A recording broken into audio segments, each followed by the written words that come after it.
Hi, I'm Karen McCarthy, and it's time to Karen-ize. Today's Wednesday when we talk about spiritual health, and I want to talk about prayer and our country today, our world. But let's just focus on our country. You know, the whole world has gone crazy the last few years. I mean, there are things going on that I would never, ever have dreamt would happen. Our country is going through things that they seem like they're from what's that, Orson Welles? Was that that one book that talked about the future and it was so crazy?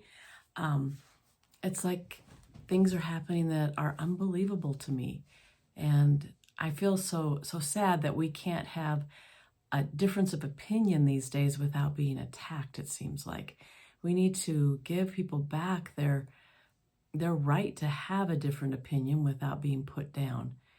And anyway, I don't need to go on that in that vein, but we have an election coming up in not that long, really. It's going to go fast.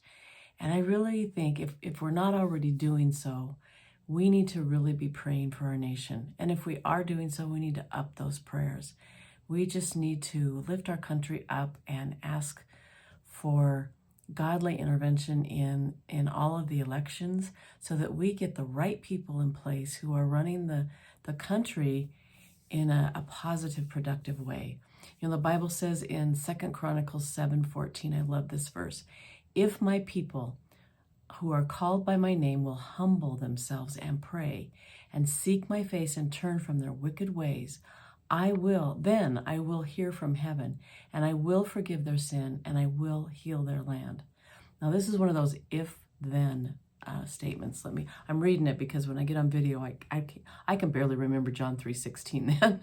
So I'm going to read it again. If my people who are called by my name will humble themselves and pray and seek my face and turn from their wicked ways, then I will hear from heaven and I will forgive their sin and will heal their land. If we humble ourselves, pray, seek his face, and turn from our sin, then he will hear. Do you understand that connection? Sometimes I think we forget that first part and we skip right to the second part. God, hear my prayer and do this and do that. But we're still thinking, acting, living in ways that are not pleasing to him. And definitely our country is that way right now, unfortunately.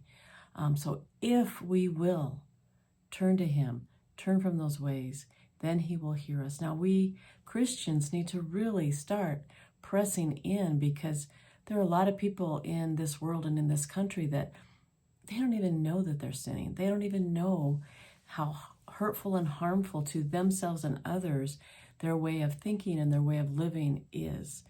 And we just need to pray for them, lift them up in prayer, stop condemning them, talking bad about them, whatever that we're doing. Lift them up in prayer.